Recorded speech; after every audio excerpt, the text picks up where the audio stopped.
folks, welcome inside the Parisi Palace, high above 3733 East Broadway. This is the Jake Feinberg Show, coming to you live on Power Talk. Please go to our website, powertalk.live.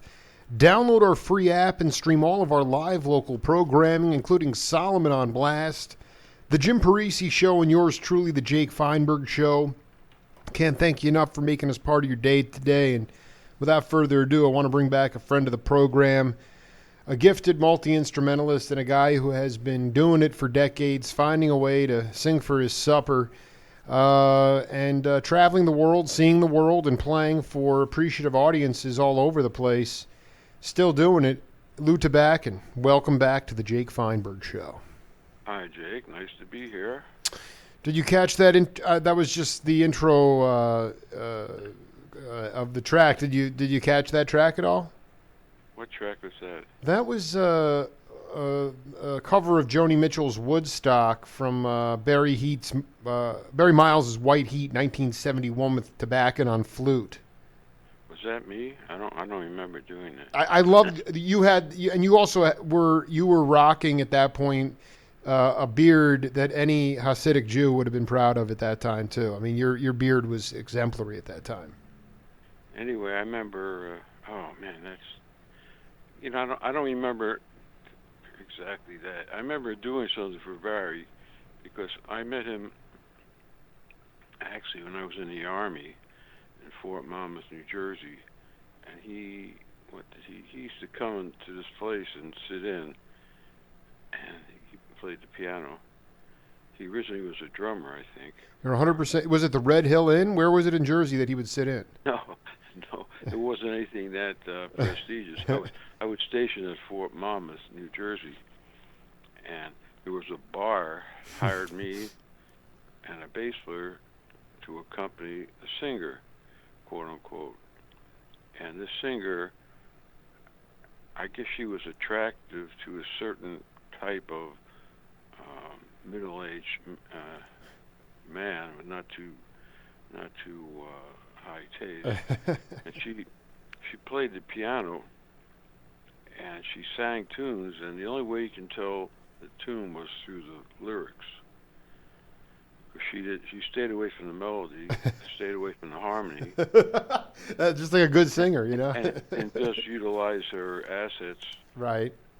And so she would sing a tune, and if I knew the lyrics, I could play the tune. At one time, once in a while I couldn't. I looked at the bass player. He looked at me. We couldn't figure out what she was doing. But anyway, Barry used to come up and once in a while play, and that's how I met him. And then when I moved to New York, he called me to do a recording. One of the tunes was saxophone something or other. Yeah, well, no, I mean, first of all, that was a mainstream session, so that was with Bob Shad, whose claim to fame was doing the first Big Brother and the Holding Company record, Janis's band. Anyway, yeah. This particular tune, I don't know which. I think it was on the same album. I only recorded with him once. Right. And he wrote this tune for me to play. And I never played eighth note music before in my life. It wasn't interested in it, and never did it. And he had to explain to me how to play this tune because it was out of my conceptual reality. And so I don't even know how it came out, but that's what I remember about. That's how I remember Barry Miles. Oh, I mean, you don't remember the name of the tune? I would love to know. Is it Saxophone Concerto or some kind of a thing like that? Wow. Yeah, I mean, this was like on vinyl, actually. Can you talk? Well, so if I just wanted you to talk, Lou, about. I mean, I've done this year again. You just chalk it up another couple hundred interviews, and I wound up talking to Julian Priester a couple times, and he talked about being in Chicago. He played with Howlin' Wolf. He also played with Sun Ra, and Sun Ra would point to him when it was time for him to solo, and then he'd have to solo, but more to the point is that it allowed, he needed to have his own internal time feel and not rely on the rhythm section to keep time. And in Sun Ra's band, a lot of the time, the the ability of the other players to have their own internal time feel allowed the rhythm sections to open up and play melodically. And I just wanted, you're talking about this gig at I mean, again, it was a bar. It was, a woman with a certain clientele, but it was a drummerless band. Can you Yeah, talk? I think there was a drummer. Oh, there was a drummer. I wanted you to talk about an experience where you really had to rely on your own internal time feel and not rely on the traditional rhythm section to keep time. Well, I mean that happened in the '60s quite a bit. I remember playing in some groups and that were, where the drummer didn't play time, and whatever happened, you had to kind of create some kind of. Sometimes there's two ways to go about it, depending on the context and the music. One is to maintain your time in a kind of traditional way. The other is to just play music and don't worry about it. About the chain, chicka, chain, chicka, chain. It's so there's two different concepts. In the early, like in the say like in the mid '60s in New York, there was a lot of quote unquote free jazz, and in that case, it wasn't dependent on. It didn't have to be perfectly symmetrically perfect. So it was more of a musicality, not exactly in the traditional sense correct.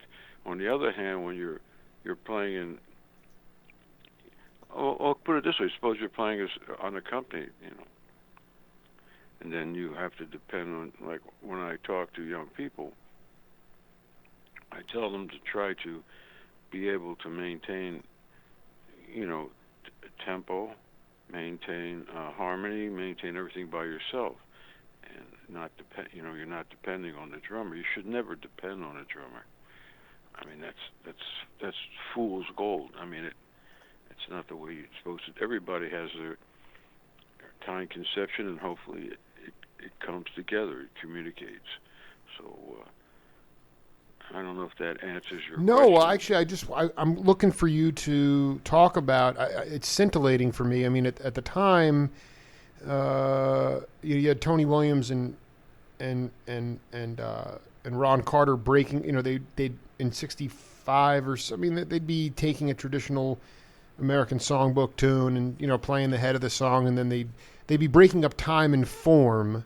And I just wanted to know, like, an early experience for you in the '60s playing free or just playing and not worrying about. I've had situations where playing with a rhythm section. I'm not going to mention names because they're famous, and I don't want to get into trouble because I've had that happen before, where the bass player and the drummer and the piano player are not exactly playing together. Okay, so you're in the middle of it, and it's a relatively traditional, reality, something, and so you have to tighten up your anal sphincter, so to speak, and create. Well, Sonny Rollins was the master of that, obviously. I mean, he used to play sometimes with rhythm sections that. Why does he have these people? A lot of people would give their whatever to play with him, and I think he got off on the energy, the negative energy of trying to have to overpower a less than adequate rhythm section. This is absolutely revelatory. I'm so going into 2018. This is so much what people want to hear. That would be. You're telling me he got off on the the idea that he had to actually. Well, it creates a certain energy when you have to play time when the time is not happening. It's not like you're floating on a rhythm section like Lester Young, when you're maintaining your rhythm in spite of what's going on, and it creates another kind of dynamic. And I've experienced that quite a lot in my life. being in situations. I knew a lot in California. I was never happy. I wasn't usually happy with a lot of the rhythm sections until I got to play with, Billy Higgins, Yeah, yeah. Billy Mann, and other people, some other people. But basically, there was a negative energy. Negative drummers had negativity.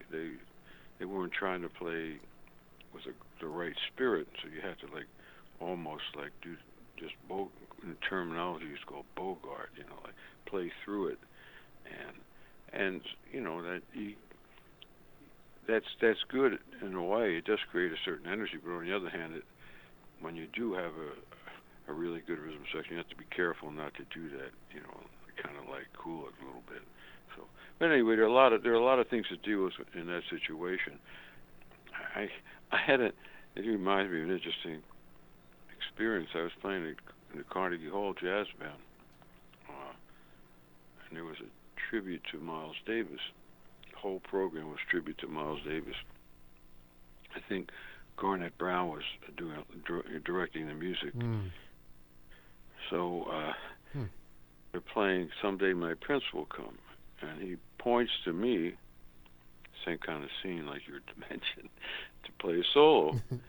Ron Carter, and just a duet with Ron Carter, cut the whole band out. And Ron Carter started playing what did he play?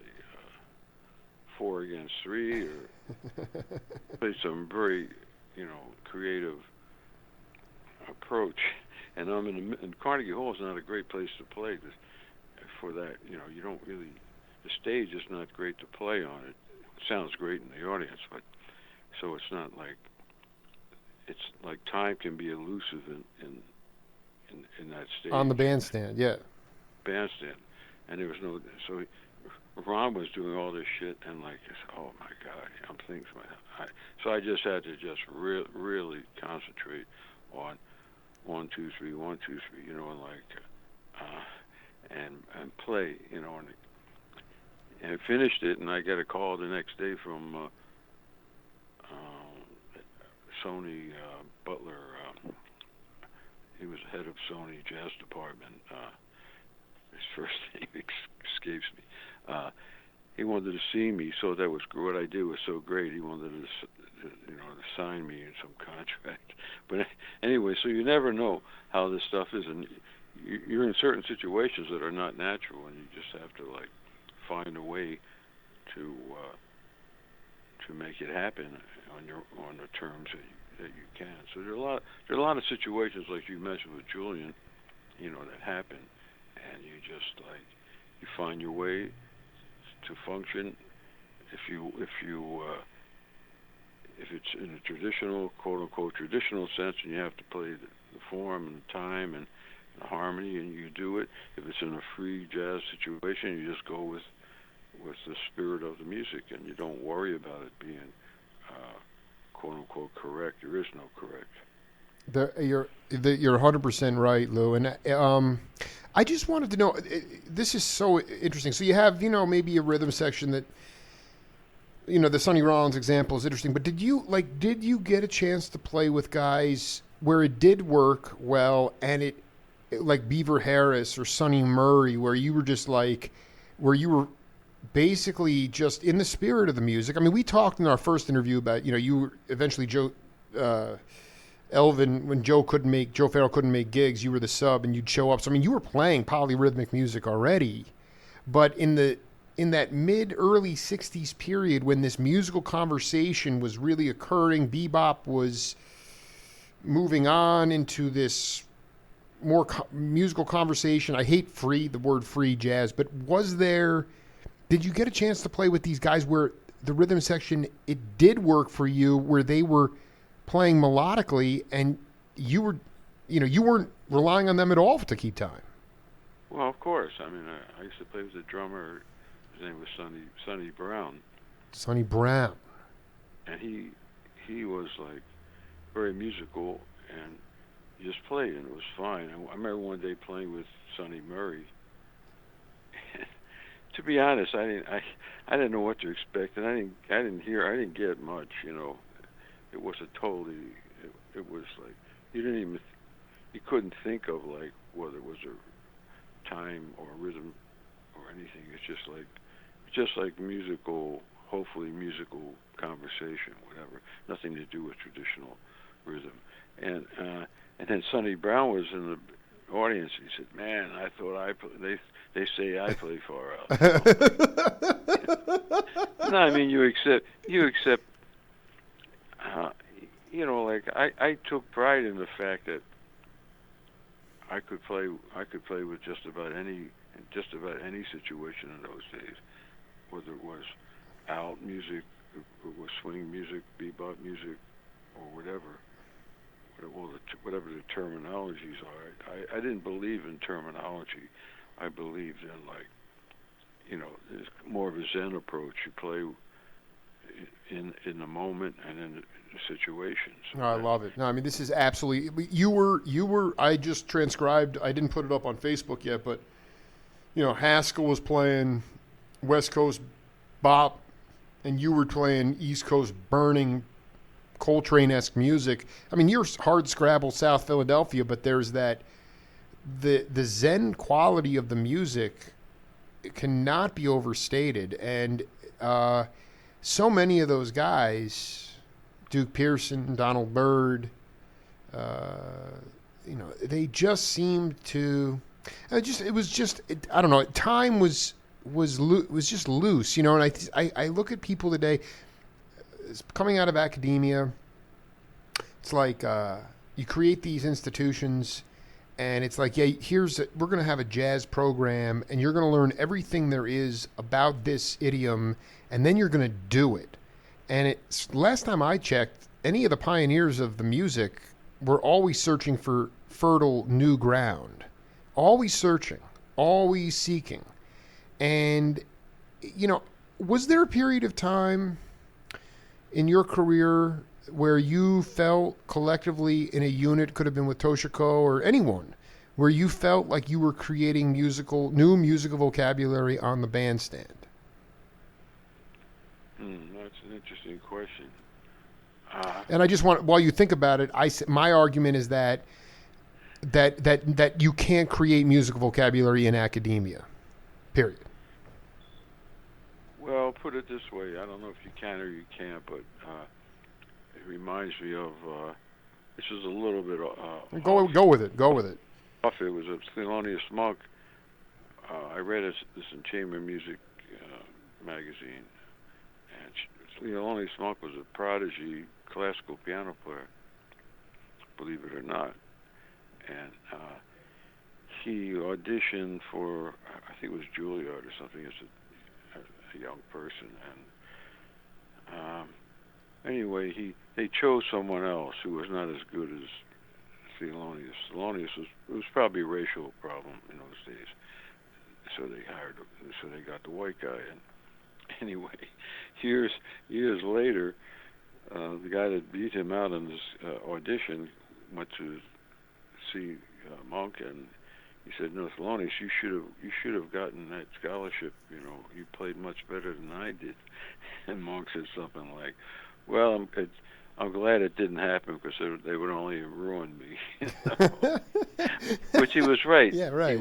He would probably be another, whatever he would turn out to be. But yeah, academia. I hate to say this, but it basically creates teachers. Because, like you said, the concept, which is a valuable concept, they go through a lot of material. They introduce young players, to a lot of stuff, and it's their job. My grandson just started involving in that kind of stuff, and he learns an awful lot. And I think you have to. What I will try to tell him will be to develop on parallel lines, like if you're in a school program, you deal with it, but on the other hand, you cut it off and work on your own ideas, your own concepts, and your experimentation, whatever find your own voice. So you kind of like develop in parallel motion. You just don't accept what the school gives you and lose track of who you can be. So like all the stuff that I learned, was mostly by myself through trial and error, etc. But everything I learned, it was mine. I didn't. No one gave it to me. So whatever I learned till this day, I feel like I created it, even though it might have been done a million times before. But can I also have to ask you? This is so important. Whatever you find out for yourself is yours. This is just so important because, Gene Page was the arranger for Barry White. So, like, David T. Walker and Ed Green and Wilton Felder would come in. And then I was just talking to some cat the other day. Oh, I was talking to Paul Hornsby from Hornsby, who was a studio shark down at Capricorn Records in Macon, Georgia. And a lot of the time, the arrangers would come in, like Gene Page would just give the guys chord changes, chord charts, no arrangements, allowing the improvisers, allowing people like yourself to create, because you guys are creative people. How loose how loose was like, for instance, like Duke Pearson? I mean, would he just come in with chord changes and basically tell Roker? No, nothing like that. It was through compose. He wrote the charts, and we interpreted. We might have made adjustments in the interpretation, and of course the solos were what they were. But no, everything was composed. What you're talking about is another genre. You can't have 16 people show up in a date and just give them changes. I mean, it's not going to happen. That's in a big band. You're 100% right. I was just talking. I mean, the weirdest experience I had, not weirdest, but interesting experience in the commercial world was Shelly Manne got me on this date with Tom Waits. Nighthawks at the Diner. I just was looking at this. No, it wasn't. No, it was something about. It was another one. Shit. It's all right. I can't think, but it wasn't that one. Anyway, it was. So he didn't have any. He didn't even have changes. He just came in and said, "Okay, small change," it was called. He said, "You just come in and just play something like this or whatever you want to play."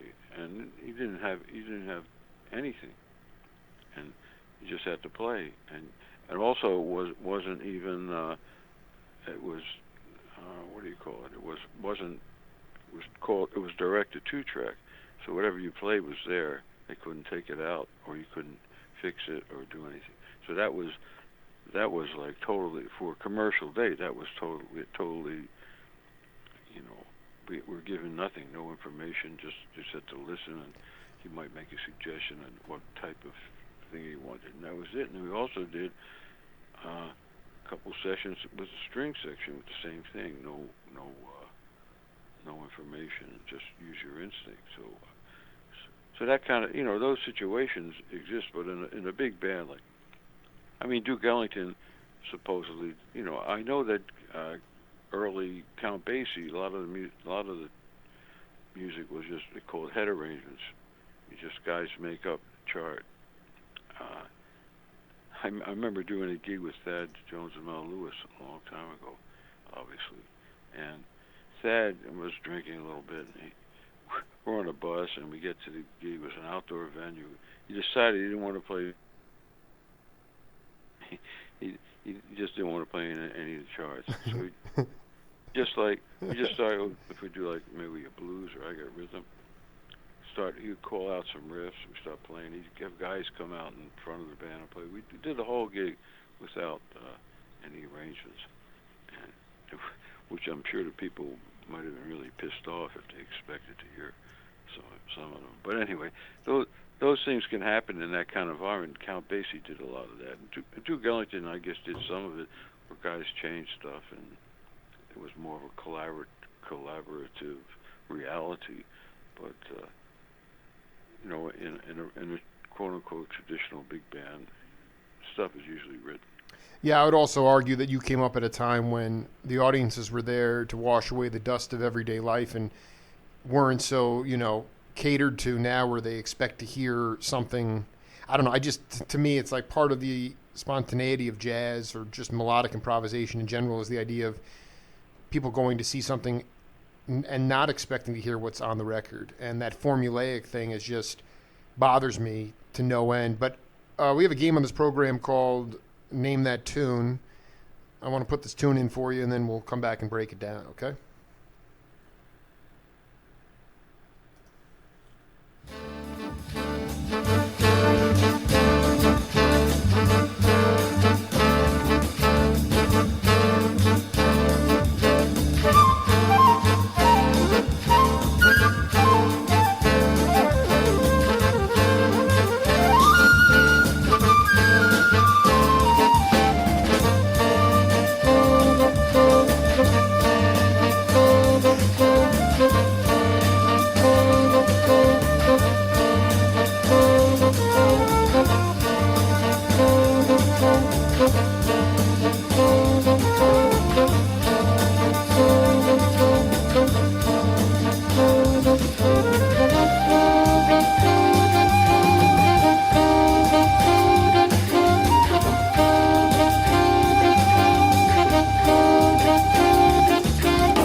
Burning our way through another Saturday here on the Jake Feinberg Show, and it's bringing back Lou Tabackin here. What do you got for us, bud?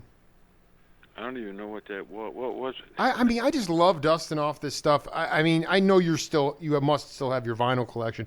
That was off. That was the title track off a Blue Note album, Donald Byrd, called Kofi. K-O. Is that me? That's you playing flute, man.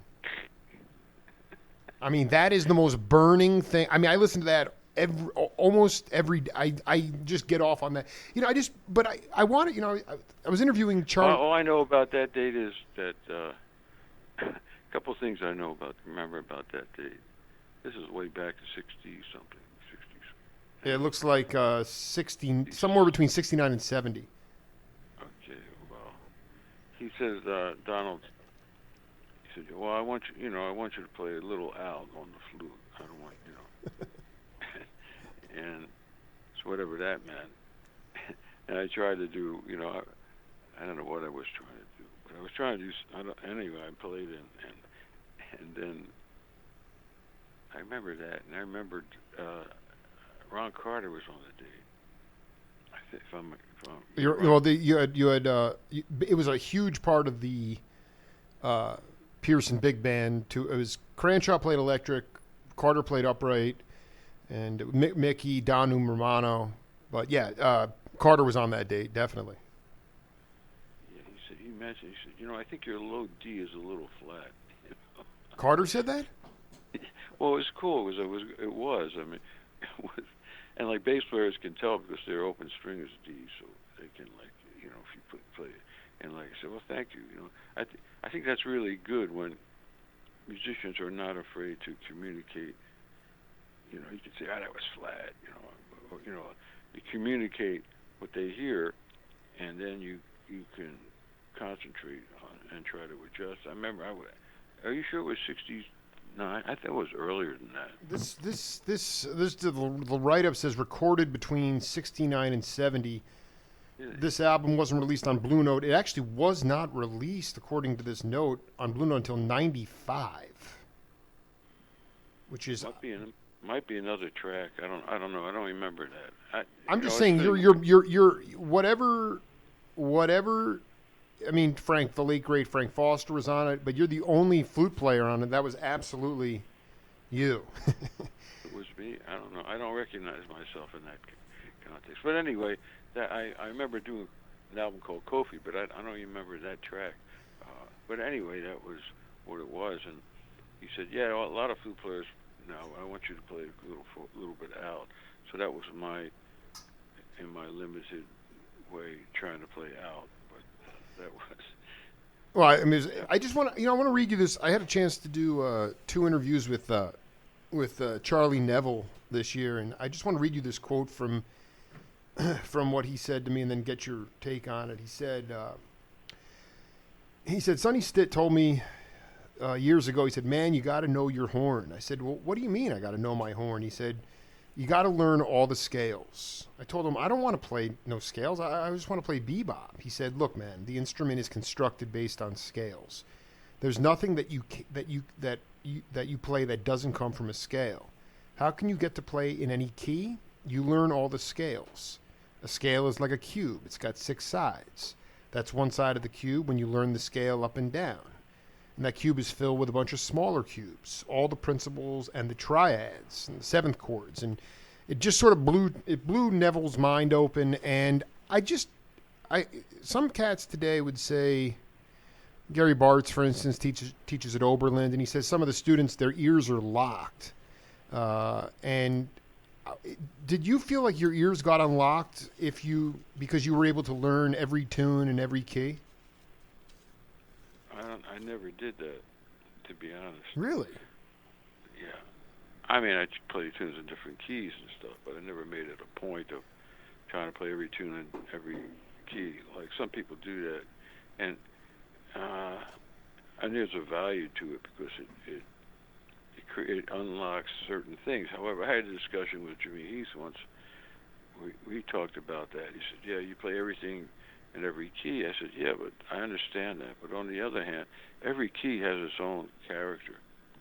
Like if you play a tune in one key and then you play it in another key, I mean, that's cool from a technical point of view, but sometimes it's not.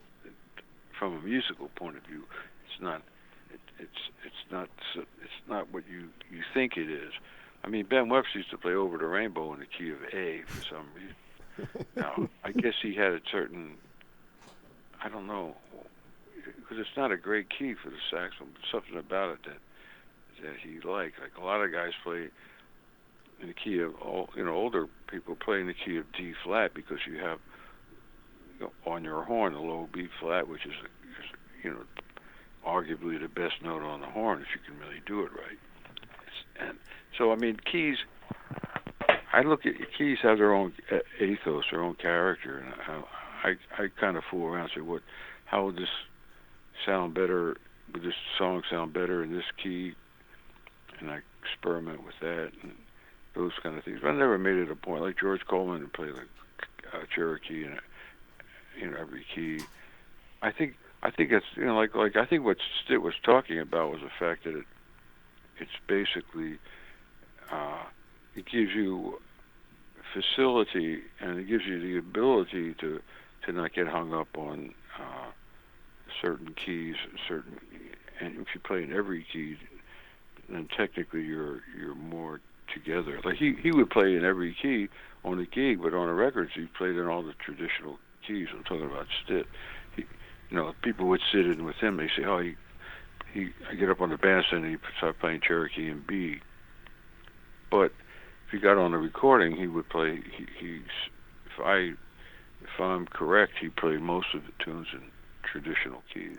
I know you're absolutely right. He was talking about the idea like where Charlie would, because Stitt and Train in the 50s, there was an overlap. They were similar in their playing at that time, and he just said that once he copped all of Stitt's licks, you run out of vocabulary. So your facility, it's about facility, Lou. That's really what I'm talking about. It's like the ability to stretch and sonically stretch. And I think that is,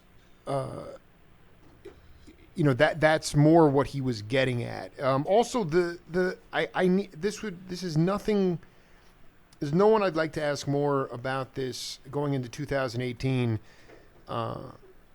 This is from Tom Bones Malone. Did you get a chance to play with Bones before? Oh yeah, of course. We played in usually commercial situations.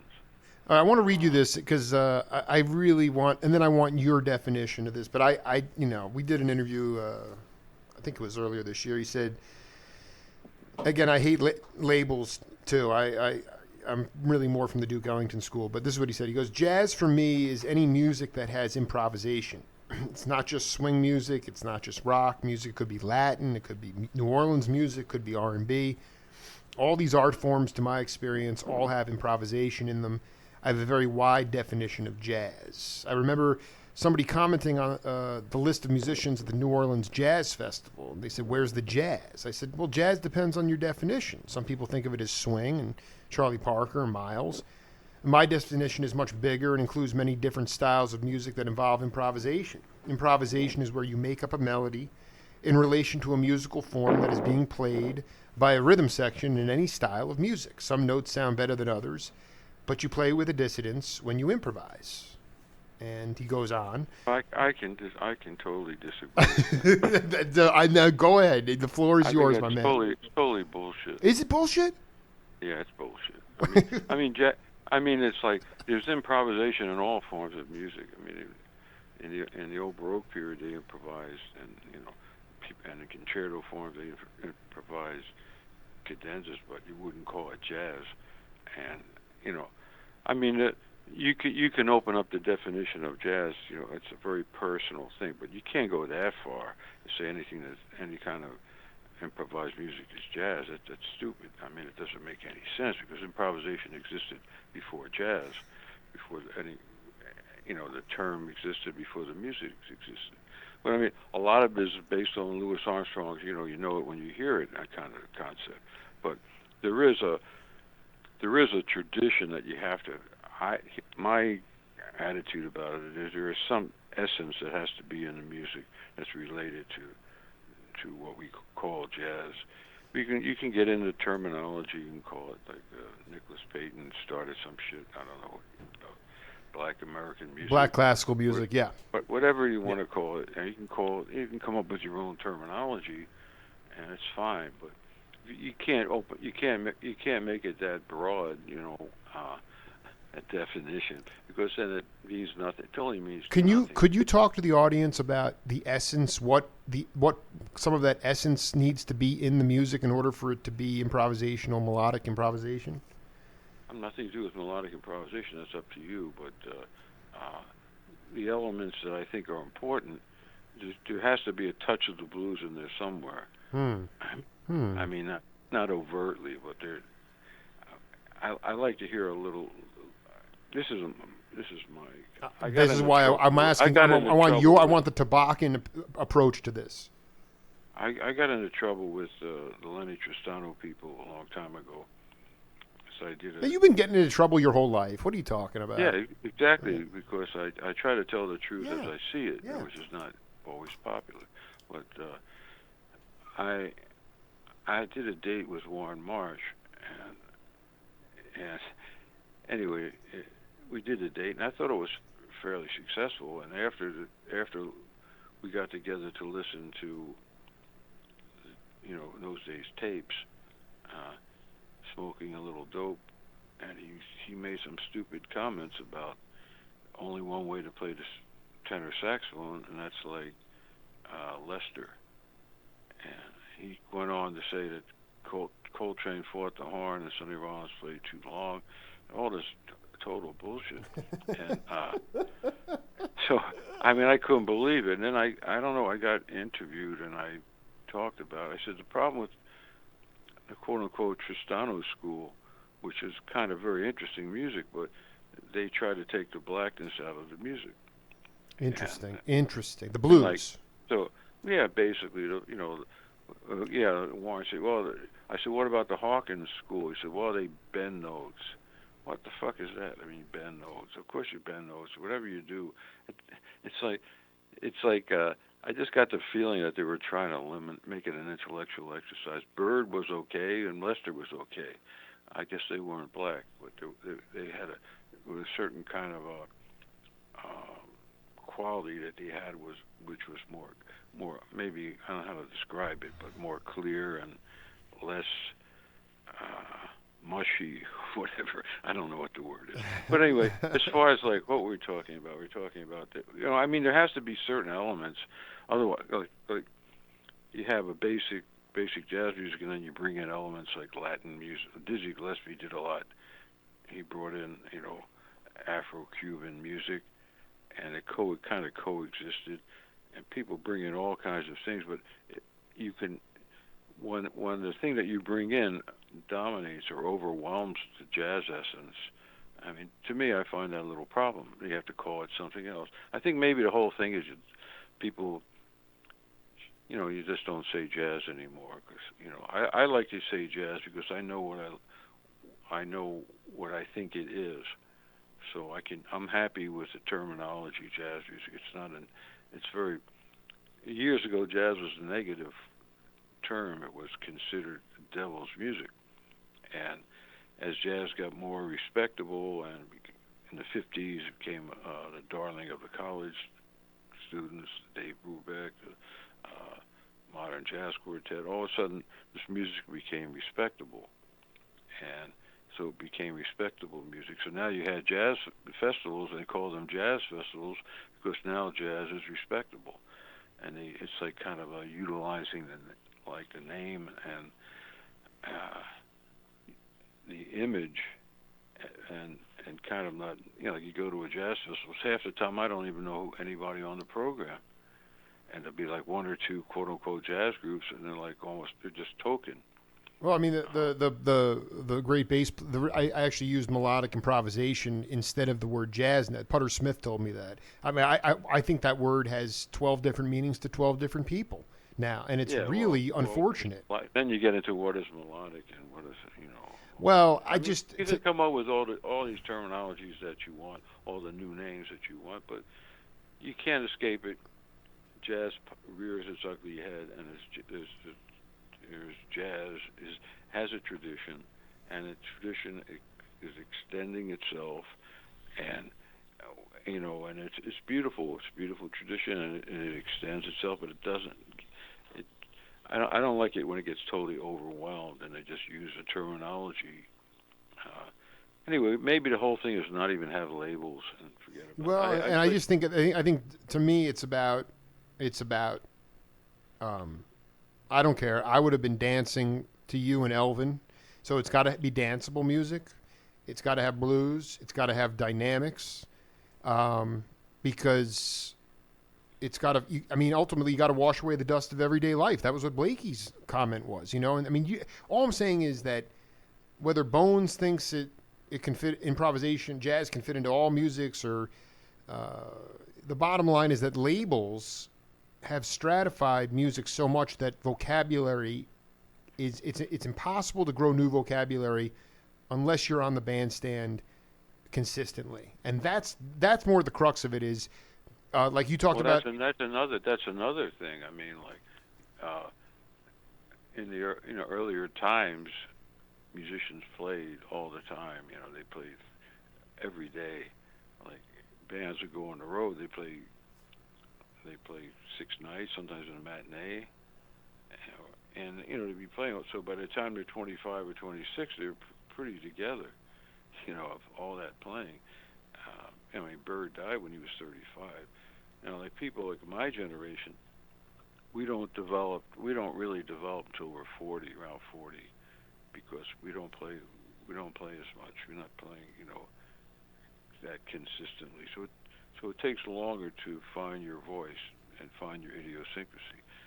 And obviously there are exceptions, but generally speaking, I remember a comment. I was hanging out with Zoot Sims, and I guess around 67, at the half note, and he was very helpful to me, and for some reason he liked me, and he got off the bandstand, and he said, man, this is the first time in my life I actually feel confident when I get up and play. Wow. Wow. And I was thinking to myself, wow, are you serious? I've been playing great all these years. I don't know how old he was. But, I mean, and I thought about it later. I said, he was probably, even though he played an awful lot, he played all the time. I guess he reached that 40s or something, around being 40 years old is kind of where you get more confident in your voice. It's like when you're younger. Well, in his case, it was extraordinary to say that. I was so overwhelmed that he actually said that to me, and he actually confided in me, because I'm some young, stupid guy, and he's actually confiding in me like I'm an equal. So I thought I was to this day, I'm very moved by that. But anyway, it's like, it's very interesting when you're there's a certain point when you, in your head, you hear a tune and you hear someone else playing it.